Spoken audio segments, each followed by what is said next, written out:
All right. I think we should be spinning here, Are folks. we? Oh, get excited. I think we're about there. Welcome to another Saturday Best Bet show here with the three-man weave. We are ready to talk a giant 100 plus game slate. We should be streaming live on YouTube. We hope. We hope everybody's able to tune in. We hope everybody's audio is working. We're going to find out as we go, though. It is the wonder of having no producer and three idiots try to put their spinny hats on and figure it all out. We're excited about it, though. A massive, massive college hoop slate. Great games, games all day. It is all about hoops today. I'm your host, Jim Root. I'm joined by Matthew Cox with the sideways hat, Kai McEwen with the backwards hat. I am the forwards hat man. We're all spinning. We're all ready to rock. Matt, I want to ask you real quick before we get into a wonderful outline. Any takeaways for you from yesterday, from the week? Something that stood out to you to get us warmed up for your takes?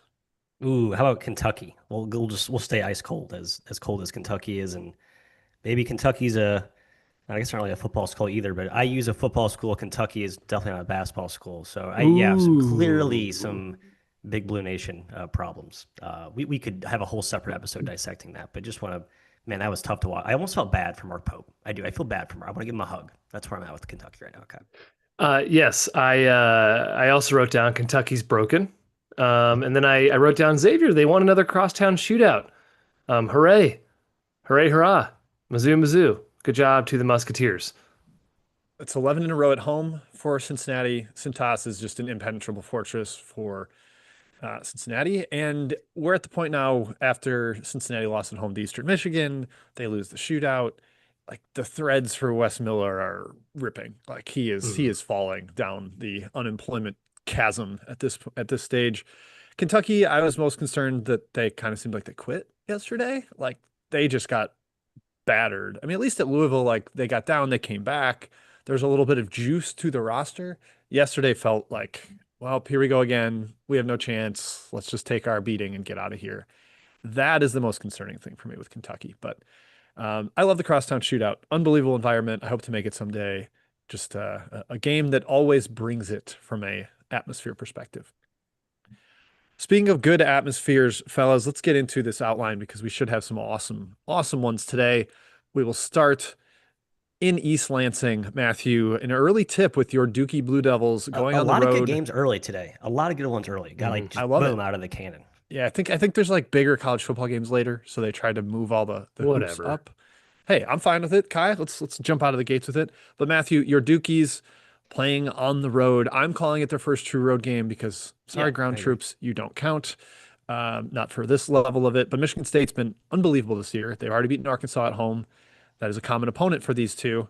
What say you about this matchup? Can Duke withstand the insane offensive rebounding onslaught that Michigan State puts on? Oh, the spread is basically a pick 'em, the total of Yeah, it 141 and a hasn't moved a half. ton. I think it opened around pick. There was some Duke money overnight, and then it's kind of bounced back to pick. So, I mean, as you'd expect, two big time premier programs. No obvious early money edge to be found here. I kind of like Sparty. Um, I think their physicality and their experience are going to show well here at home. I know they sort of struggle against a athletic Arkansas team to score, but I also think on the other end, I'm not sure what Duke's offense is going to look like on the road. And again, their backcourt's been a little bit shaky. Key question mark for me, Kai, is the Boozer matchup. Uh, Izzo said Ward's going to play. And I know that's sort of Mm. he feels like kind of a niche piece, but I think he's actually a really key matchup option to throw on him if they stay in full zone or full man to man here. So just kind of a game within the game to watch. Who's going to guard Boozer? I think Ward will get that draw. I assume some of those bigs will kind of rotate. They'll probably double him. I believe Izzo will have a good prep for the Boozer experience, similar to how he dealt with the Sturts challenge. Yeah, I think he will too. He's a great coach. Aha. Both teams looked amazing. I think Michigan State has both the size and the rebound to compete with Duke. They're gonna make things slightly harder for Boozer. They're not going to stop Boozer. Florida couldn't stop Boozer. No one could stop Boozer. He's freaking awesome. But they have enough to challenge the front line. It's two fantastic defenses. I think it could be kind of a slog, low scoring game. So in a game with two fantastic defenses, usually comes down to shot making. And Evans kind of specializes that in that, Matthew. Your boy Isaiah Evans, Slim, he's been kind of a game breaker sort of guy, hit or miss. I think he can definitely shoot Duke out of a lot of games, but in this game, he could be the difference maker. I think Tang or Carr might get the assignment on him. It'd be very, very interesting to see where Izzo goes with that one.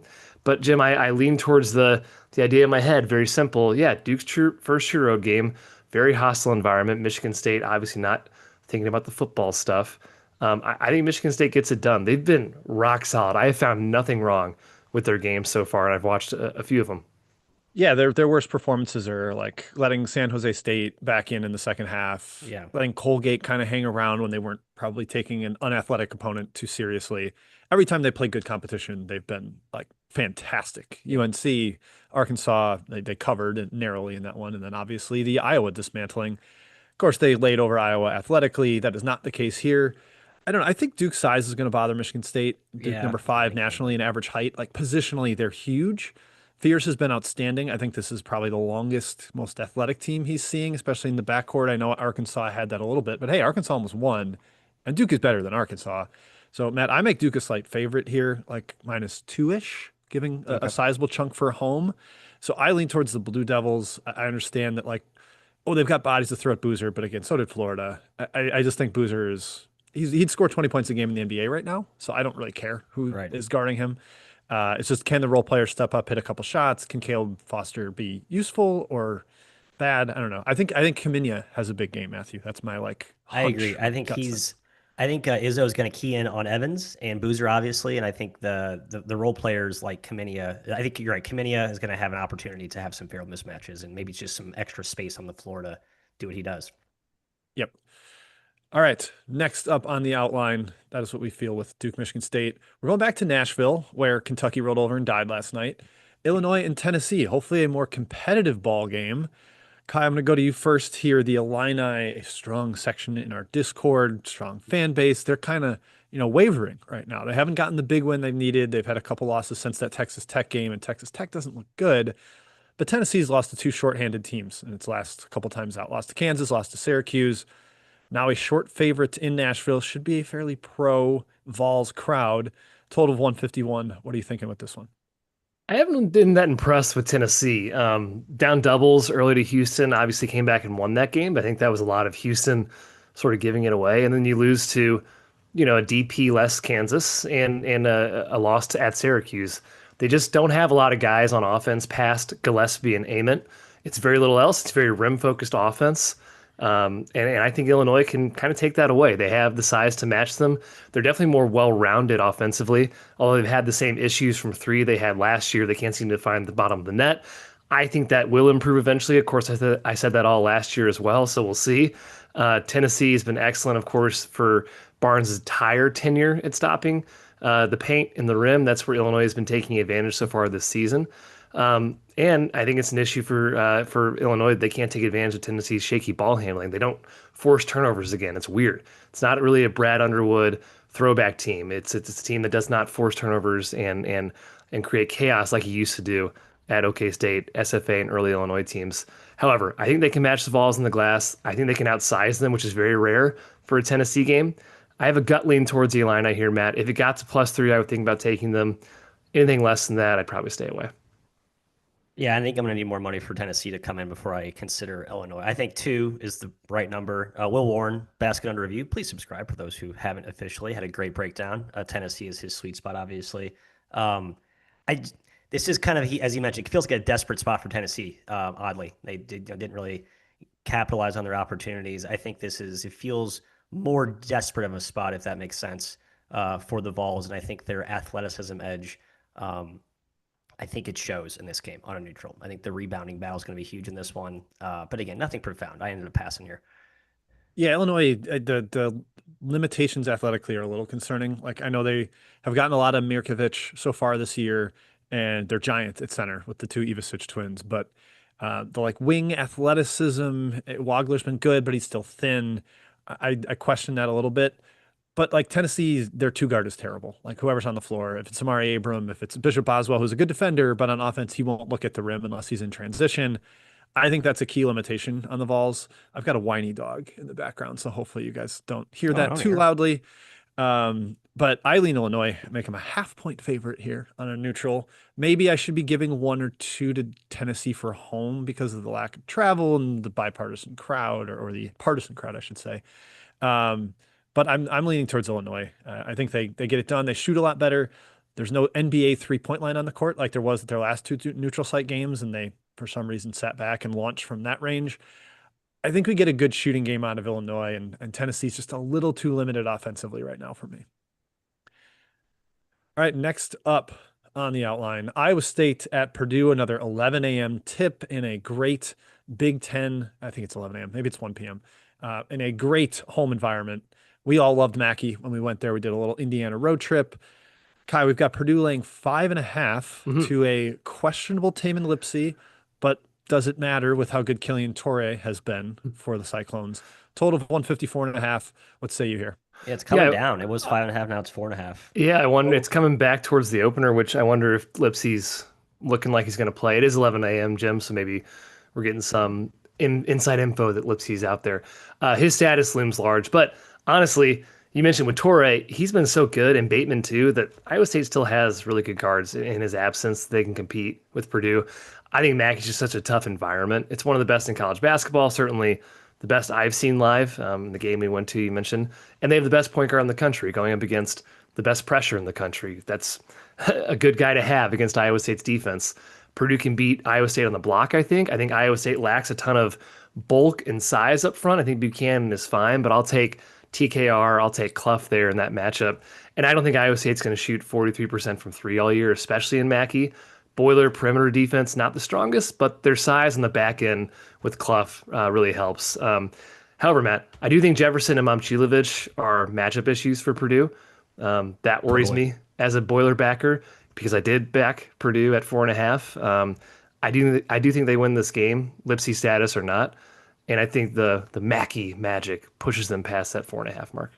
Yeah, I'm watching. So Lipsey is warming up. He looks spry-ish. Who knows? Just I think that clearly is what explains the move from 5.5 to 4.5.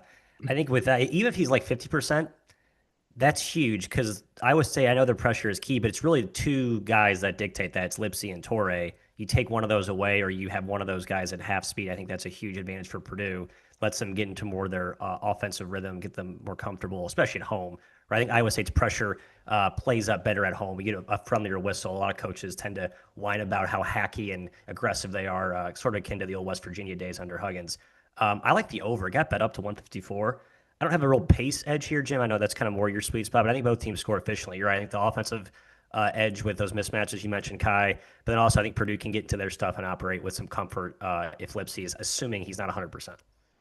Yeah, zero total edge for me, unfortunately here, Matt. I made it 153.9. So, hey. Market moved to your market followed your lead there. Come here, market. You're right. But I am with Kai on Purdue minus 4.5. It's not a best bet for me on the show, but I did wager on it. I just think the home environment, these teams aren't that close to equal with a questionable Lipsey. First road game for Iowa State. The pressure aspect that you mentioned, like, we got to turn over the point guard. Like, look what Braden Smith did to Houston in the NCAA tournament last year with 15 assists and just the way he patiently, the way he patiently backs away from traps now and like hits TKR on the short roll or can skip pass over the top of the defense for a wide open three. Purdue seems to rein in those threes when they're at home and in front of this hype Mackey crowd. I think this is a Purdue by 10-ish kind of game, and Iowa State sees a rude awakening going from quitting Syracuse and rolling over Alcorn to at Purdue. That is a massive change in competition level. So I'm joining Kai on the Boilers. Yeah. All right. Yeah. Across the way in the Hoosier State, Kai, is the Hoosiers. Actually, we're going to Matt first. It's his alma mater. Another Big Ten home game here at the top of the slate. This time it's Louisville coming to town. So we've got another top ACC squad heading the road to the Big Ten. Last I checked, Louisville -4. At IU money some of the books, 162 total. This is one where I do lean to the over, Matthew. I keep betting Louisville overs, and it's been pretty mixed results recently, more towards the bad results. But sidewise, had a tough time, but I just think this is points, and we see both teams really open up and run after Minnesota slowed down in Indiana, and Louisville's kind of wanting to sprint a lot. I agree with that. I found myself paralyzed on the side handicap. I think 4 is about where it should be. Both teams are very similar. Yes. Tamin Lipsey in. There you go. So, Let's see how the market reacts to that. Get below 4. I'll take more Purdue. there you go. And it is no, it's well, yeah. I think people were maybe taking the lead on that when they saw him warming up, but we will track that movement. Back to Indiana. Sorry, like I said, kind of paralyzed on my handicap analysis here. I think both teams off tough losses. Both teams sort of have to eschew the paper tiger in terms of who they've beaten so far. Like the Kentucky win doesn't look that good for Louisville. The Marquette win doesn't look that good for Indiana. K-State, even that for IU as well. So it is like it's of all the games today, it's the most like we will learn, I think, the most from the outcome of this one, barring some like crazy shooting performance or lopsided shooting performance one way. So all that, a lot of word vomit, Kai, to stay away. But I think it makes sense to stay away, given we just have a lot of similar unknowns on both sides. Yeah, I actually like the matchup for Louisville better, but I took Indiana 5.5. I thought the number was too high. 5.5. It's down. I am surprised it took money a little bit, but it could be an epic day for Indiana fans, right? You're going to have a huge crowd here in Indy, and then they go to the Big Ten title game against Ohio State. That's So the Indiana dream. and Virginia both got the dream thing where they have their teams are playing in the same. What a cities. dream! Oh, it's the What a same city. Wow, I didn't weird realize. coincidence. Crazy. Louisville's not going to decimate Indiana inside. That's been their weakness, or will be their weakness when they get into Big Ten play. I think Frew is very good, but the depth, like Khalifa and Pryor, aren't like the dominant back to the basket post guys. I think that Indiana's going to really struggle with, or dominant rebounders. But I'm very scared of Louisville's perimeter and how hot they can get and how many weapons they have to score. They laid an egg against Arkansas, but that's not going to happen often. And I know Indiana has strong perimeter defenders like Conaway, but Louisville's guards, I think, are on a different level. Again, I'm going with Indiana at the higher number. I like the crowd. I think Tucker DeVries is going to be a real issue for Louisville's defense to stop. But man, I would stay away at 3.5, 4. That Louisville's just got too much firepower. I'm curious about the head of the snake situation here with like Conaway being such a great on-ball defender. Can he take away Michael Brown Jr.? Like that is such a big part of Louisville's offense is him getting downhill, his unlimited range, kind of pulling out an on-ball defender, and that helps open up McNeely. It helps open up Ryan Conwell, who's been like even better than McNeely this year. And like some of that pick and roll game with Frew thundering down the lane, you've got some of the lob stuff for Brown Jr. to throw it up to him. Yes, I think that's an issue, but Indiana is leading the entire country right now in mid-range percentage allowed, like frequency. They're really forcing teams into that range. That's very much the structure of a DeVries defense. That is not what Pat Kelsey wants. That is a rim and three offense all the way. So who wins that shot selection tug of war, I think, is going to be really indicative of how this game goes. But just generally on a pace sense and a lot of, I mean, maybe if both teams are cold from three, I have no chance at the over, but I think there'll be enough made shots that I like the over, not touching the side here. Yeah, I don't have Mikel Brown or Ryan Conwell's mid-range percentage in front of me, but those are guys that can make middies if they need to. Like a butt-naked midi. I feel pretty confident in those two guys making that if that's where the opportunities are today. It's a good band name. Butt-naked middies. Butt-naked middies. There we go. Perfect. All right. Right that Kai, is that better than butt-naked biddies? You tell me. Sometimes. All right, let's move Not on. literally. Okay, let's go to our first chat mob section to get some questions from the chat here. I saw somebody ask about Duke, Michigan State. We covered that. That was number one. Yes. I also want to shout out Basket Under Review. If you have not joined it, make sure you get in there. It's only $10 a month. We do this only via texting every single day via like chatter. So if you've got questions about games any day, we are in there all the time, Monday through Sunday. So if that appeals to you, get in. If you want to read some outstanding writing from Will Warren, Jordan Majeski, Brian Ralph, etc., that's there. Scout Team with Kevin Sweeney and Eric Fawcett is there. Trilly's Scoops. He's giving you recruiting insider intel. So get in there. The transfer portal list will probably start after the new year. Potential portal list, you're going to want to see that. That's Basket and Review. Okay, Kai, hit us with some chat questions. Yeah, reminder, rundown is in the description. We'll hit the next 4 games down there in the YouTube description. So we got Dayton UVA coming up in the second half of the show. Let's start off with Colorado at Colorado State. Matthew might have an opinion in this game. Colorado State laying 3.5, hosting the Buffs, who have been very good this season. They have been. I've upgraded them in my ratings. I know people think I'm just stubbornly thinking they're bad. Like, no, I think they're good, but I think Colorado State's sneaky good too. I don't know what Memba's status is today. He obviously is a very important piece to that front line. They've been off for a while. Got to think there's a slight chance he might play for a little bit. He played 20 minutes in the first game of the MTE. I just think the back-to-back was like too much given where he's at health-wise. But even if he doesn't play, I think the Moby magic comes alive here, and the Rams get it done. Two elite offenses. Just look at a half court transition. Absolutely elite offenses in different ways. I think a lot of points in this one. Probably overlean for me too, Kai.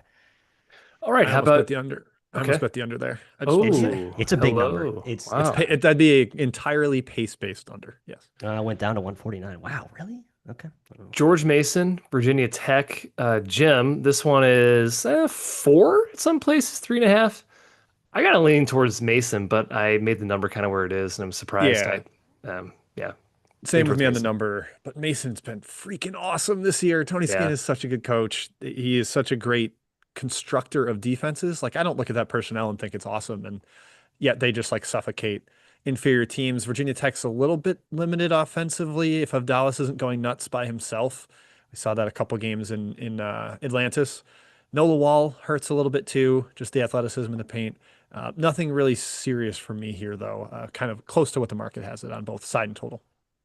712 asks 2 questions. First, Houston first half, which I apologize, I don't have the number in front. I'm guessing it's around 10, 9, 10 first half. Full game is 15 right now. It's come down a little bit. So, Matt, we got Houston, Florida State. And then we also have Abilene Christian +3 against New Mexico State, hosting New Mexico State. Opinions on those games? I kind of think gut says Houston smashes Florida State. I think Florida State's chaotic defense has been exposed, and for an offense like Houston that actually struggles to executing its a set defense, I think the chaos will actually open them up to easy buckets. So I think Houston rolls here. Yeah, it's also their first game since Players Era, and I think Kelvin was mad after that. I bet practice has been hell. Yeah, it's just a big number to lay. Jim, Abilene, New Mexico State thoughts? I lean Aggies in that one, Kai. Just 2 cents. I do of too. my input. I got Minus 3. Abilene money line last game out, and I don't know, felt a little fortunate with it, even though they blew out the opponent. I just think New Mexico State is good. Hooten's kind of figured it out, brought in a good portal class, and I think they're maybe a little underrated analytically still. The zone, USA zone, screwed them. I think they haven't done anything wrong besides that. A question about Michigan team total against Rutgers. I apologize, I don't have the number in front of me for that one, but they are laying 25 points against Rutgers in a conference game. Matt, historically, I think he'd be all over the dog here. A 25-point conference dog, first game of the year in the conference slate. I still considered it. You know me, I'm a sucker for pups. I did not take it though. I just don't see enough from Rutgers. Maybe they do like their second half garbage quasi comeback. They almost did to Notre Dame or Tennessee. They got because who's the they're down like 40 to Tennessee and lost by 25 or something. Yeah, like maybe so. It's too much of a. I'm not going to go either. Easy stay away. All things said for me. I don't mind zeroing in on the team total like that though. Like then you don't have to. Worry sorry. Team total is a question. I agree. I don't think Rutgers is actually that good defensively right now. I think they're solid, but they're not great against elite teams, especially. Okay, I got this one from old Zanger here. Providence, Rhode Island. Rivalry, we'll say, game. It feels like these Rhode Island, Brown, Providence games are always really close. However, I did lay the points with Providence. I'm not a huge Kim English fan. I'm on the other side. I laid it. I've been fading Rhode Island quite a bit this year. And I think with Providence's new pace, the way they want to get up and down, I think they can spread this one out and cover the spread. Matt, we're opposite a lot this year. I know. I've been a little too herky-jerky. I mean, I'm not, obviously, it hasn't really worked out well for me, so I need to get back to my ways. But real quick, Duncan Powell is going to maybe play today, if that matters to you. I think he's solid, but he's not changing my... He looks like he's got the Batman mask on. It's been 7.5 all morning. I think, so Brody hasn't won in Providence in like 20 years or something insane. So I think there's like a real home court here, even though these two teams are obviously very close to each other. I think it's actually a good matchup for Rhodey, Jim. They're pretty perimeter-oriented this year. I think the space evolution of Providence actually works well for Rhodey in this matchup, but we'll see. No take. We can move on to chat question. Okay, Jim, how about Oklahoma State and Grand Canyon? Grand Canyon's hosting Oklahoma State not at their awesome gym that you have been to, but at Talking Stick, where the Suns play. 3.5, 3, 2.5 in favor of the Pokes. I kind of lean towards Oklahoma State. I think they've been a lot better than my number gives them credit for so far this year. The guard rotation has not fizzled into a disaster as we were worried about. And Steve Lutz is a really good coach. Grand Canyon, I think, is still trying to figure things out with their rotation. A lot of disparate parts, international and transfer, and not quite there. So lean towards the Pokes, but I did not bet that game. All right, Matthew. Two of your little pet teams here: Utah Valley and Bowling Green. Do you have an opinion on this one? You were all over Bowling Green against Kansas State. Bowling Green is -1, -1.5 at home. Yeah, I like Bowling Green. Utah Valley just played on Wednesday, and they got to play like a 10 a.m. local uh, time tip here. I just think it's a dead spot for Utah Valley. Bowling Green's got size up front, so I like the Falcons. Hey, Ziggy Zumba. Yeah, what does that mean? I don't know. No, no. To ask Uh, them. last one before we go back to the outline here, and then we'll hit more chat mob questions at the end. It's from Scott. It's Santa Clara, and it's New Mexico. My number leaned towards New Mexico, and it was like 3. I'm kind of surprised New Mexico took money, though, because Santa Clara has been so awesome this season. My gut leans Santa Clara. I did not take anything. Jim, do you have anything in this game? Yeah, I've been a little off on Santa Clara all season. I've been fading them, Yeah, but me too. I've done it to okay effect. Like I had Utah Tech last game. They lost by 10 when they were a 20-point dog. That was fine. They were down 20 at one point, but they got their way back in it. I've also been betting a lot of Santa Clara unders. They haven't been playing quite as fast as last year, but I did not end up betting anything on this game. I would lean towards dog and under, but actually ended up making it 3. So it's about where I've got it. Jordan shared that Hammond is going to be available tonight. I know he was questionable or for whatever reason. I don't know why. Who's good? What about Hammond's old good. Ensminger, He's out. the master of assist to turnovers? He is Okay. out. Okay, that's Chat Mob Part 1. We're going to hit the next 4 games in the outline, check out the description for those games, and then we will finish up the second half of Chat Mob after that. Yes, I'll help the listeners. We've got Auburn at Arizona, then Dayton versus Virginia, Ohio State at Northwestern, Baylor at Memphis. Those are the There you 4 go. we're going to discuss. Anything else, throw in the chat. Okay, Auburn at Arizona. Maddie, going west, high tempo game, total over 160 between these two. Does that give you the inclination to back the favorite, the Wildcats laying 9.5, total of 161.5, with the Tigers coming to town?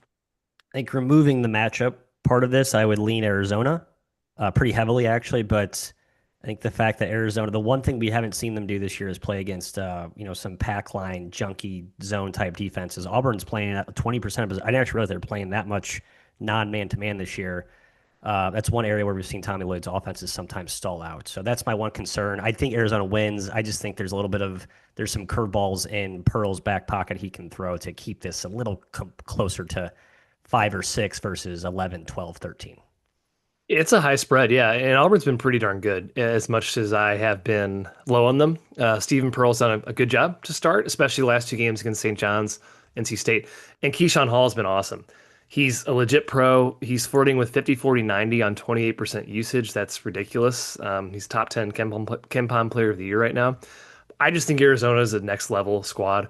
They're ridiculously strong. They are so poised despite being a relatively young team, and they're just rock solid on both ends of the floor. I do think the spread is warranted in this case, even though it's eye popping to see 8 or 9 on I believe it's neutral. Excuse me, it's at Arizona. Still a big spread. I think they can defend Keyshawn Hall with their size, beat them up inside a little bit, and certainly go toe to toe with Auburn in transition and match Pettiford in the backcourt. So I actually lean towards Arizona, Jim. Yeah, I do too. Again, like high tempo gives the favorite a better chance to cover. I think Arizona can win the glass battle. I mean, they're going to live on the offensive boards, like top 15 in the country in offensive rebound rate. That is not the strength of the Auburn defense. They're kind of a little more gambling for turnovers, and Bradley's been so good on the ball. Also, if you mention Arizona is young, you're contractually obligated to say, but Braden Burries is 21 years old or whatever the heck he is as an older freshman. I'm just teasing. I'm just teasing. Yeah, I like Arizona there.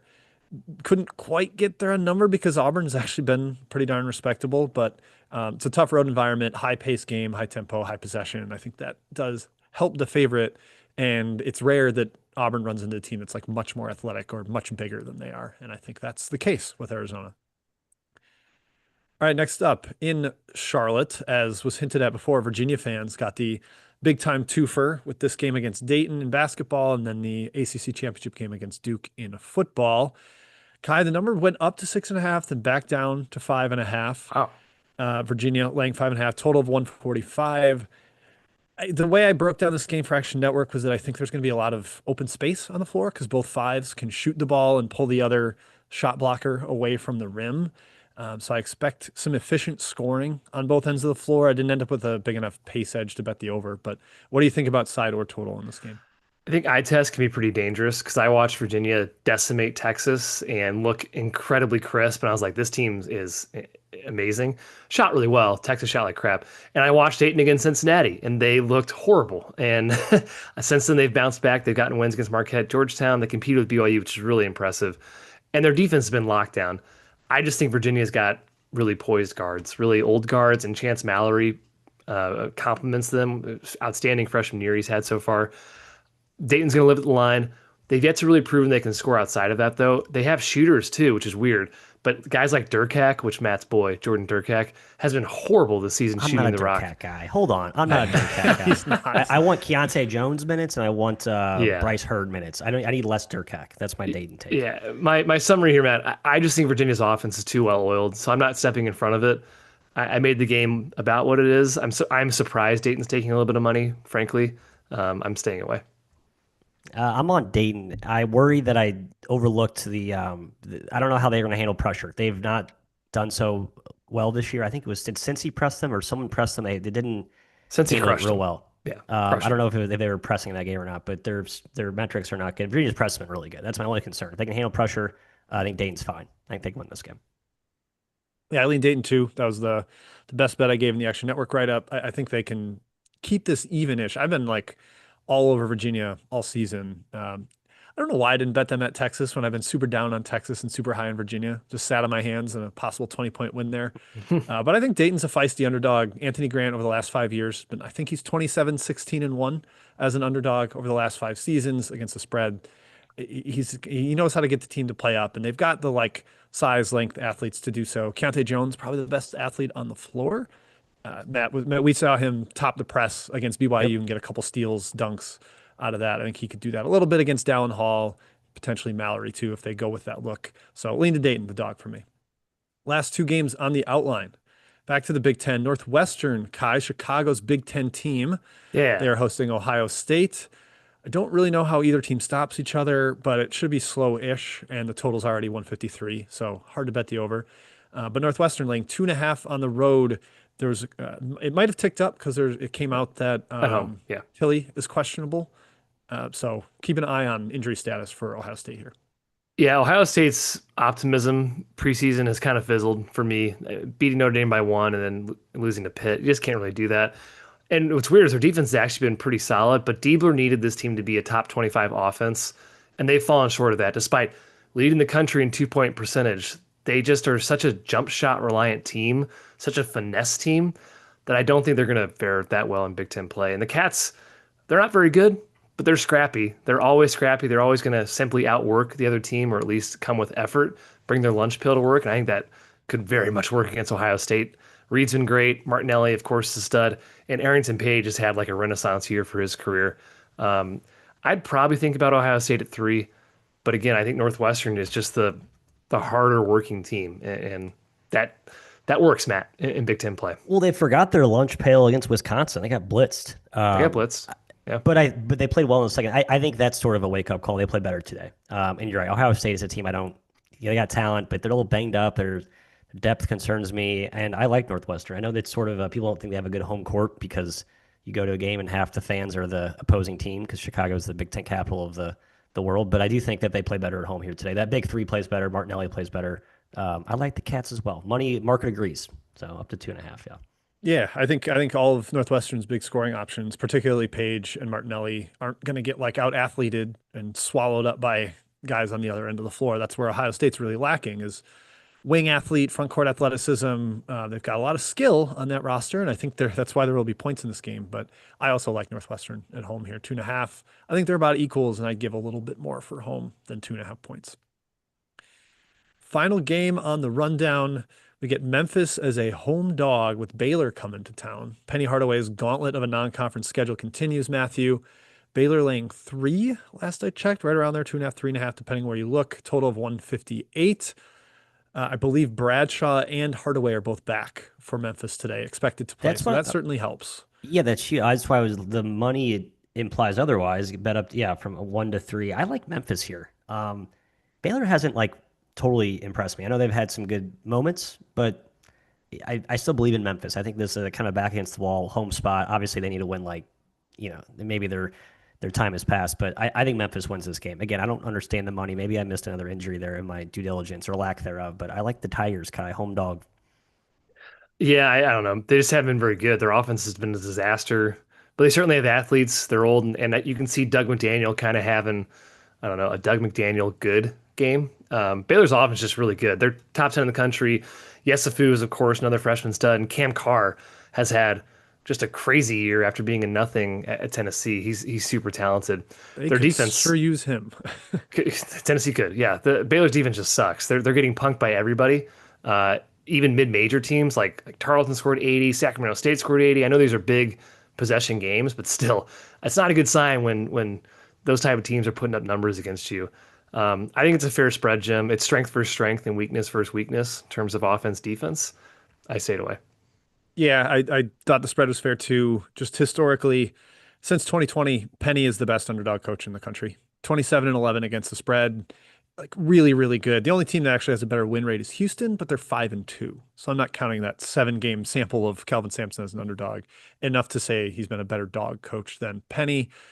So without like much matchup edge, I would probably lean a little bit to the Tigers with that spot and how much better they are as a dog, but can't get there to make it an actual bet. All right, Kai, we're going to go back to Chat Mob. More questions from the people here. Remember, Basket Under Review. If you have not joined yet, get in. I don't believe we have revealed a single best bet so far We've today. not. No. So those will come after Chat Mob Part 2 as well. Maybe somebody will sniff a couple out. But Kai, let's go to you for questions. There are so many good games today, by the way. There's like questions. I'm like, oh yeah, we didn't even talk about that game. Arkansas State, though, and Little Rock, so we're starting. Arkansas State's laying 9.5. That's your gotten sweet bet up a spot, ton. Kai. I am done betting Little Rock. I'm done. I've been betting them a lot. After they got down 65-9 last game or whatever it was. They are I thought absolutely you're getting. an Arkansas State guy. I'm an Arkansas. Purdue I've been guy. betting Arkansas State about every game as well, but that's the problem. I've been betting both teams. I should have taken Arkansas State and just ignored number. I didn't. It's 9.5 now. Not going to lay it, but do not bet Little Rock. They are in complete shambles right now. Agree. Okay, Jim. Will asks about Iowa and Maryland. I think the spread touched like 13 at one point. It's now back down to 10.5. Iowa laying it at home. Yeah, I don't think of Iowa's system as like great for favorite against equal athleticism or potentially even better athleticism. And Maryland, like underdog, you think shot volume. They haven't been quite the like rebounding kings this year that you expect, but they did get Payne back last game or maybe 2 games ago, and he had an awesome last outing. I think this one stays close because of Maryland's control of the boards, and I'm sure Iowa's going to have a great plan after getting kind of punked by Michigan State, but I can't lay it with them with that physicality and athleticism disadvantage. Okay, Matt from Fernando, Loyola and Princeton. I have been struggling to get Princeton right, even though they're somehow 7-3 against the spread, but they have like a -4 cover margin. It's very odd. They're going to Loyola. Loyola's been really bad. They extended and covered against CMU. Anything in this game, I lean towards Princeton at 6, but I'm done with Princeton for the time being. Yeah, maybe did Loyola turn a corner last game? I don't know if I can go that far. I'm not ready to buy the dip yet. I made it 5, and I didn't feel good about it. All right, Butler and Boise State. Grant asks, how would be the best way to bet this game? First half, full game, team total over. To be honest, I was kind of hoping Butler would take money and I would come in on Boise State. I think Butler's been great this season, but I think Boise would be a tough dog. However, Boise ended up taking money. It got down to like 4.5. It's back up to 5. I think that's about the right line. Jim, any opinion on this game? Yeah, I just mentioned how good Memphis is as an underdog. Another team in like the top 8 of that underdog status since 2020 is Boise. 30-17 Yeah, against the spread. Rice is really good at getting you to play up. Butler doesn't like lay over them from a talent perspective. Ajayi's been great. I love Bizjack. He is a killer shot Ridiculous. maker. Yeah. Just an MFer kind of guy. But I don't know exactly what Jalen Jackson's status is at point guard for Butler. I think that's part of why the money came down, whether he's full strength or not. And yeah, I would lean towards Boise at Hinkle there. I think I like under Stink Robinson, Kai, your boy. Stink. Backup. Look kind of nice as a replacement. He's a little more gritty. He's not like an offensive dynamo like Jalen is, but so. Matt, this game has been coming down, down, down. I'm on Washington +6. It's down to 4.5. They're going to USC. Thoughts? Yeah, I like Washington. I I'm gonna probably take them money line. I missed the number. People got there before me. I just think gut they win this game. USC's home court, as we know, is like -1. It's bad. Washington has a quicker turn than Oregon comparatively going to UCLA today. So we'll see if their depth holds up. But I love the revenge angle for Yates and I'm blanking on other Desmond Claude. I think that Steinbach is back. He had 29 Steinbach points in his was return. Dominant. I mean, absolutely dominant against UCLA. They could not guard him. Yeah, I'm on Washington. 4.5's kind of pushing it. I Unfortunately, know that's not a good number. You'd love to get 5. Yeah. Monmouth and Georgia Tech. Jim, I stared at this opener, like 10.5. I'm like, why am I not taking Monmouth? And then it got down to 8.5. I'm like, okay, missed the boat. Back to 9.5. Yeah. Thoughts on this one? Yeah, I certainly don't have any interest in laying a number with Georgia Tech. They are not good. They're honestly terrible. One of the worst Power 5 teams, threatening Boston College and a couple others for the worst one in the country. And Monmouth's a pretty feisty dog under King Rice. I just don't know that they have like the bodies. I didn't like the roster coming into the season. It's just too like I can't get there mentally with only single digits for that game. Monmouth probably like almost wins outright, but numerically I can't get there. Marquette, Wisconsin, fellas. I took the cheese. I took plus 11.5 with Marquette. Good for you. Look, they're not good, but I think they can be a really scrappy double-digit dog in a rivalry contest. I don't think Wisconsin is like super crazy athletic, and Marquette really defends ball screens well, and that's been Wisconsin's bread and butter, pick and pop, pick and roll. And Marquette's got plenty of mobile bigs to go out in the perimeter. So I took Marquette plus 11.5. I lean that way. Yep. With you. Okay. On to Kyle.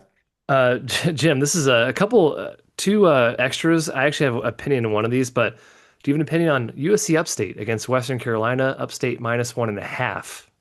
No, I don't. I had a tough time with both of these. Like Western Carolina, I think made a good coaching hire, but was so bad last year. Yeah, they've been bad this year. A little bit better too. roster. I don't really have a whole lot of interest in either of these teams. I don't have an edge on either of the teams, so nothing on that game. I just slightly into WC, made them a slight favorite, not enough to take it in this game. Delaware State.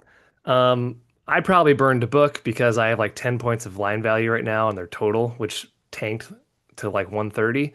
I liked the under in this game, not anymore.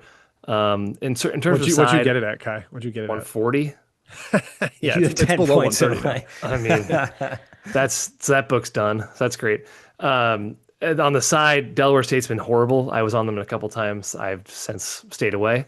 So nothing there unless you guys have any thoughts. This game's always close. That's my 2 cents on this one. Feels like it feels like it should always be close, but I think there's been a blowout or two recently.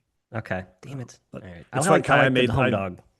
I took the under 2 and I made it 129.5, and that's where it is now. So that's where it is. Yeah. Okay. This is one of those games that I was like, oh yeah, it's not on the outline. Matt, St. John's, Ole Miss. St. John's laying 13 points to Ole Miss, who Chris Beard and AJ Storr, the presser, was not good for vibes. Do they get killed? Yeah, lean that way.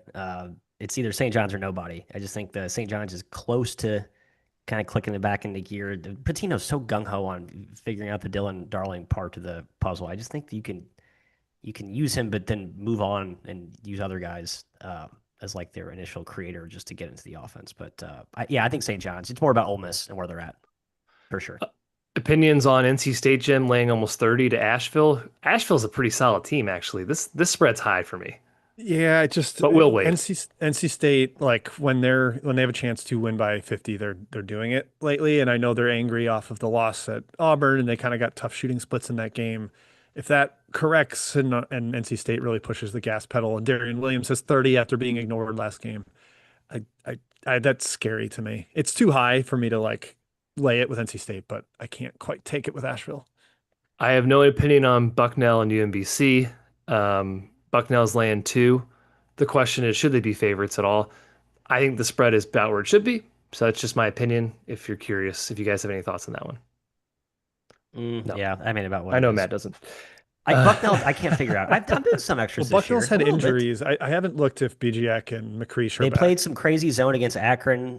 Gross said it was pretty effective in the second half. That's why they came back, and I think backdoored Akron. Akron backers were not happy in the Discord about that. No.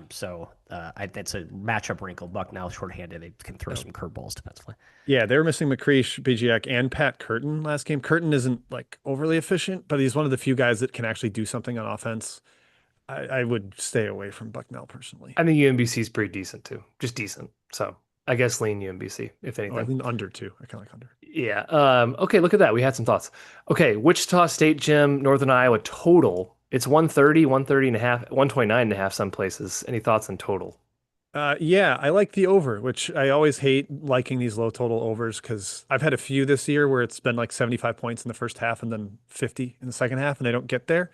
But I think both can score somewhat efficiently. Northern Iowa, I actually really like their offense in some of the games that I've watched. So that would be my take there. All right. That does it, fellas. Best bets time. Are you ready? Let's do it. Kai, Okay. lead us off. I can start off here. Um, I'm taking Kansas State -2.5. That's my best bet. That was a question in the chat as well. Yes, the Bowling Green game was awful. K-State finally shot like crap, and Bowling Green hit everything. Seton Hall's been awesome too, and I certainly worry about turnovers, but I think PJ Haggerty is still the best player on the floor. K-State has a ton of shooting, way more electricity on offense, and I still think it's a really good home court. The Bowling Green loss, I think, is a bit of an outlier. First true road game for Seton Hall.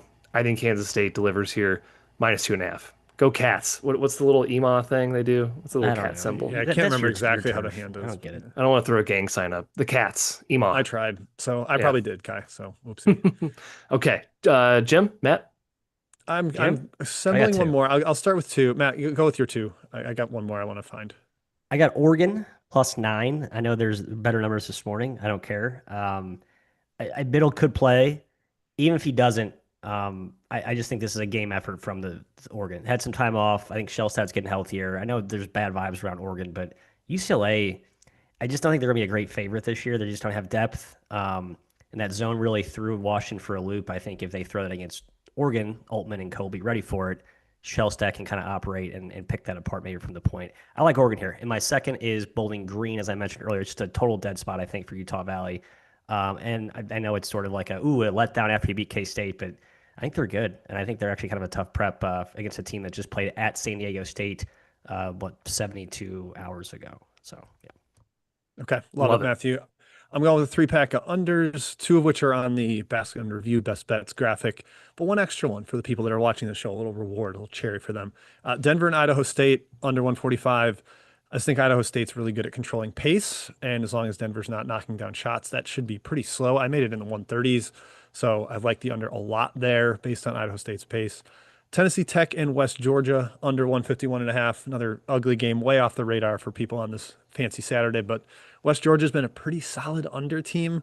They play a little slowly. The defense is much better than it was last year because they actually have some adults with size. They're not playing a 6'6" small forward at center anymore.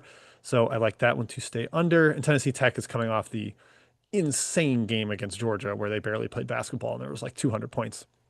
And then lastly, sorry to the Discord members that are seeing this one, but Cal State Bakersfield, UC Santa Barbara, under 147. That's right. I'm going back to the Gauchos under well after I was burned on Thursday night with overtime. It was the right bet. I'm not letting that affect me today. Turn the page, go 1-0 every day, fellas. Short memory, like a goldfish. Darn right. I think this is a half court type of game. Don't respect Bakersfield's offense at all. I think this is like 79 to 60, and it stays comfortably under. All right, that's it. Anything else to add, fellas, before I close this out? I was send me your best bets, guys. I'm going to post in the Discord imminently. We'll do. Sorry. Don't worry, Matthew. Don't we can be do so that, hard man. on yourself. We're here man. for you. You're fine. A lot of good games today. Your money, baby. I'll echo that. I feel like we didn't even talk about a few that I like. How about Tulane Akron, Jim? Where was Ron Hunter on your dog lookup? I've given up on Tulane and fading Akron. I think that's the right idea. That's a double for me. Tulane only 36 and 38, Matthew, over the last 5 years as a dog. I guess Hunter was Hunter at Georgia State for part of that? No, I think he's been at Tulane the whole time. Akron is just a complete juggernaut, and they play super fast, so they cover numbers. I would basically back them until further Tulane notice. Can't guard anything. Yeah. All right, good workshop. I'll pass there. Thank you. That's all we have. All right, that is it, everybody. Thank you for tuning into this Saturday Best Bet show. We're gonna work on getting the graphics back and having this look fancy. This today was just back to our old standard, just pure Zoom, get you the information, no frills. But enjoy an incredible slate of basketball today. Tune into football if you want, but enjoy the basketball the most. Kai and I are head-to-head tomorrow with Packers-Bears. Go Bears. Big weekend, but also go Mizzou against Kansas. Cheers to you all. Enjoy your weekend, And thanks for tuning in. I've got to deactivate this. People can hear me ramble as I try to figure out how to turn this off. End stream. Bye, guys. I'm going to hit end stream. Okay, we shouldn't be live anymore. Which should be, there's no thing.